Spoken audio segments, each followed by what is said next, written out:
Hello guys, তোমরা দেখতে পাচ্ছ আমি হচ্ছি তোমাদের ইন্দ্রাণীদি। তো আজকে দুপুরবেলা প্রচণ্ড গরম পড়েছে। আমি দুপুরে খাবার খেয়ে ঘুমাচ্ছিলাম, তো হঠাৎ দেখি লোডশেডিং হয়ে গেল।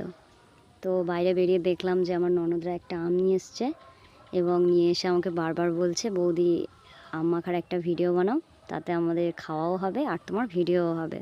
তো আমি বললাম ঠিক আছে। তো আম মাখার জন্য যা যা দরকার ওরা সব কিছু নিয়ে এলো। তো আমি আমটাকে ভালো করে জলে ধুয়ে আমের খোসাগুলোকে ছাড়িয়ে কাটতে বসে গেলাম। আর তোমরা দেখতেই পাচ্ছ ওরা আমার চারিদিকে কেমনভাবে বসে রয়েছে খাওয়ার জন্য।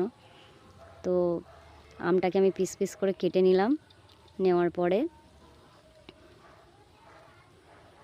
একে একে এর মধ্যে জলজিরা, বিট নুন, চিনি, ভাজা লঙ্কার গুঁড়ো দিয়ে দিলাম।